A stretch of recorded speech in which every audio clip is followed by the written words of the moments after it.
Capítulo 10. El día siguiente transcurrió de un modo muy similar. La señora Hurst y la señorita Bingley pasaron varias horas con la enferma, que seguía mejorando, aunque lentamente, y por la noche Elizabeth se unió al señor Bingley y sus invitados en el salón. No vio, sin embargo, la mesa de jugar al Loo. El señor Darcy escribía una carta y la señorita Bingley, sentada a su lado, observaba los progresos de su misiva y la interrumpía constantemente con algún mensaje para su hermana. El señor Hurst y el señor Bingley estaban enfrascados en el juego de los cientos, y la señora Hurst seguía la partida. Elizabeth sacó sus labores y prestó atención, divertida, a lo que se decían Darcy y su vecina. Los continuos elogios de la dama a la hermosa letra, la escritura rectilínea y la longitud de la carta, así como la total indiferencia con que su interlocutor recibía esas alabanzas, constituían un curioso diálogo que armonizaba muy bien con la opinión que Elizabeth tenía de ambos. Qué contenta estará la señorita Darcy de recibir una carta así. Él no contestó. Escribe usted increíblemente deprisa. Se equivoca, lo hago más bien despacio.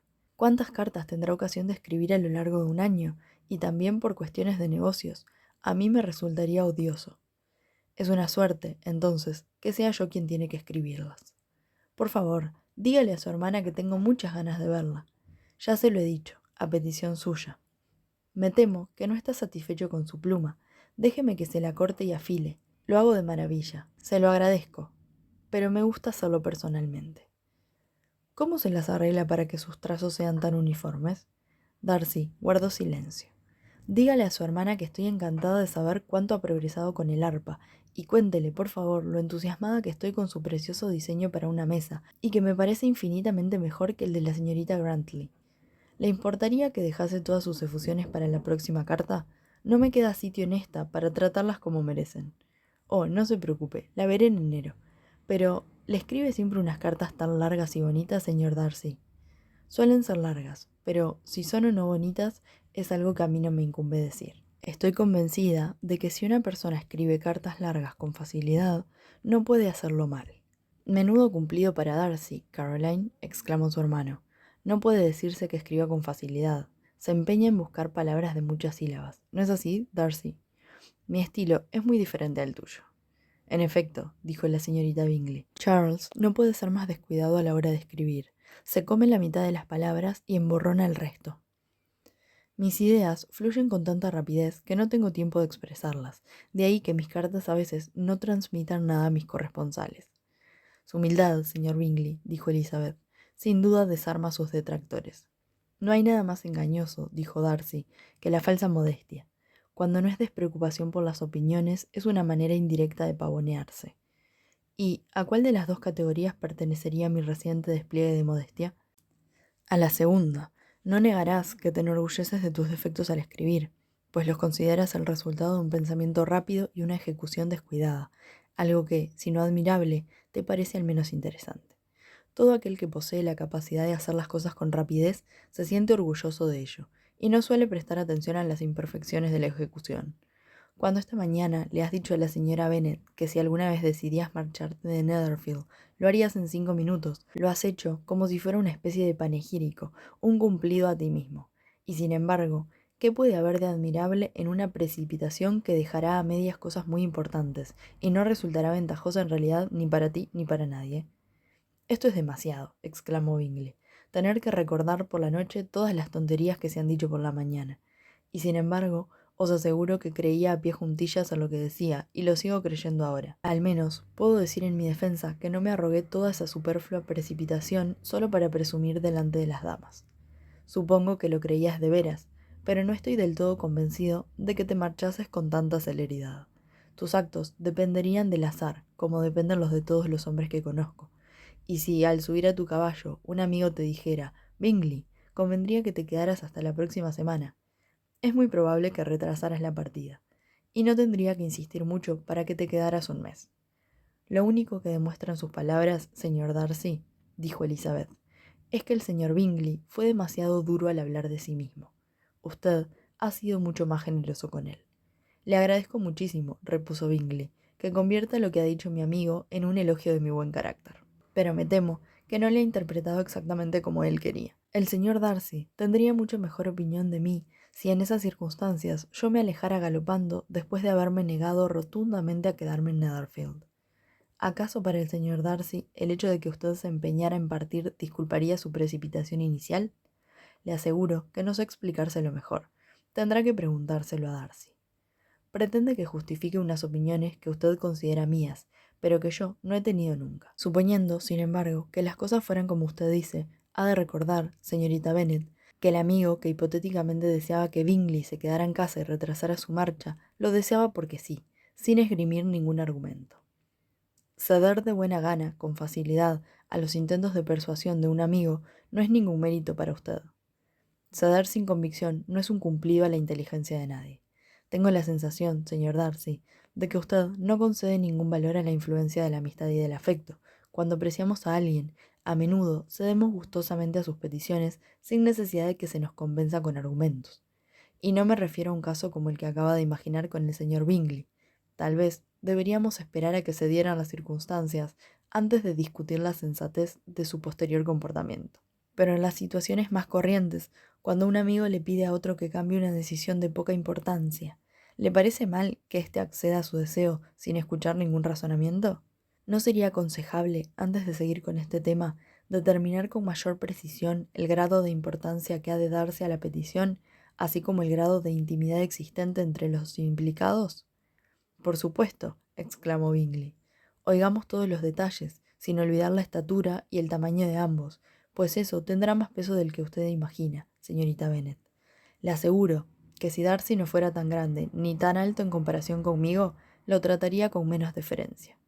Confieso que no conozco nada más temible que Darcy en determinadas ocasiones y en determinados lugares. En su casa, especialmente, y los domingos por la tarde, cuando no tiene nada que hacer.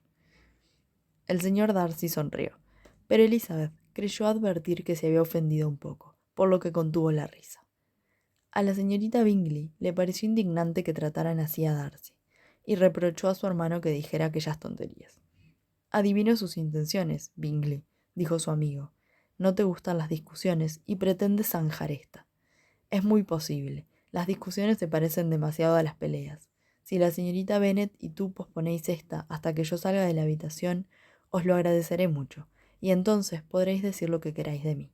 Lo que nos pide, respondió Elizabeth, no exige ningún sacrificio por mi parte, y al señor Darcy le convendría terminar su carta. El señor Darcy siguió su consejo y terminó su carta. Acto seguido, rogó a la señorita Bingley y a Elizabeth que le deleitaran con un poco de música. La señorita Bingley se acercó con presteza al piano, y después de pedir cortésmente a Elizabeth que tocara antes que ella, algo que ésta declinó con idéntica cortesía y mayor franqueza, se dispuso a tocar unas piezas. La señora Hurst empezó a cantar con su hermana, y Elizabeth no pudo sino observar, mientras hojeaba unas partituras que había sobre el piano, la frecuencia con que la mirada del señor Darcy se clavaba en ella. Le costaba creer que un hombre tan distinguido pudiera admirarla, pero le parecía aún más extraño que la contemplara de aquel modo si le desagradaba. Decidió al fin que debía de atraer su atención porque veía en ella algo peor y más reprensible, según su concepto del bien y del mal, que en el resto de los presentes. Aquella suposición no le dolió. El señor Darcy no le agradaba lo suficiente para necesitar su aprobación. Después de tocar unas canciones italianas, la señorita Bingley empezó a interpretar una alegre danza escocesa. ¿No le apetece aprovechar esta oportunidad de bailar un reel, señorita Bennet?, inquirió el señor Darcy, acercándose a ella. Elizabeth sonrió, pero no dijo nada. Él repitió la pregunta, extrañado de su silencio. Le he oído antes, contestó la joven, pero tenía que pensar un poco en mi respuesta. Usted deseaba que le dijera sí, para darse el placer de despreciar mi afición por un baile tan poco refinado, pero detesto seguir esa clase de juegos, y me gusta privar a las personas de un desdén preconcebido. Por ese motivo, he decidido contestarle que no deseo en absoluto bailar un reel. Ahora puede despreciarme, si se atreve. Por supuesto que no me atrevo. A Elizabeth, que esperaba más bien haberlo ofendido, le sorprendió su galantería. Pero había una mezcla de dulzura e ingenio en las maneras de la joven que hacían muy difícil que molestara a nadie. Y Darcy nunca se había sentido tan fascinado por una mujer. Era consciente de que si la familia de Elizabeth hubiera sido más distinguida, habría corrido cierto peligro de enamorarse de ella. La señorita Bingley vio o sospechó lo suficiente para tener celos, y el deseo de librarse de Elizabeth aumentó sus ansias de ver restablecida a su querida amiga Jane. Intentó varias veces que Darcy aborreciera a Elizabeth, hablando de la posibilidad de que se casaran y planeando su felicidad después del enlace. Espero que cuando ocurra tan fausto acontecimiento, le dijo al día siguiente mientras paseaban juntos por el jardín, dé algunos consejos a su suegra sobre las ventajas de guardar silencio. Y si tiene autoridad, meta en cintura a las hermanas menores para que no persigan a los oficiales. Y si me permite mencionar un tema muy delicado, trate de frenar ese algo indescriptible al borde del engreimiento y de la impertinencia que posee su dama. ¿Tiene algo más que proponer para la felicidad de mi hogar? Desde luego, cuelgue los retratos del tío y de la tía Phillips en la galería de Pemberley y póngalos junto al de su tío abuelo, el juez. Ya sabe que pertenecen a la misma profesión, aunque sus especialidades sean muy diferentes. En cuanto al retrato de su Elizabeth, será mejor que no lo encargue, pues, ¿qué pintor podría hacer justicia a unos ojos tan hermosos? No sería nada fácil captar la expresión, pero podrían copiarse el color y la forma, así como sus larguísimas pestañas, respondió Darcy. En aquel momento se encontraron con la señora Hurst y con la propia Elizabeth, que venían por otro camino. Ignoraba que quisierais pasear, dijo la señorita Bingley con cierta turbación, temiendo que la hubieran oído. Has sido odiosa con nosotras, protestó la señora Hurst. Mira que salir sin avisarnos. Y tomando el brazo libre del señor Darcy, dejó a Elizabeth sola. En el sendero no cabían más de 3 personas. El señor Darcy advirtió su descortesía y dijo al punto: Esta senda es demasiado estrecha para nuestro grupo. Será mejor que vayamos a la avenida. Pero Elizabeth, que no tenía el menor deseo de seguir con ellos, contestó riendo: No, no, quédense así. Forman ustedes un grupo encantador. Una cuarta figura estropearía lo pintoresco de la escena. Adiós. Se alejó feliz, y mientras paseaba acarició la esperanza de regresar a casa al cabo de 1 o 2 días. Aquella noche, Jane se sintió lo bastante bien para salir de su habitación un par de horas.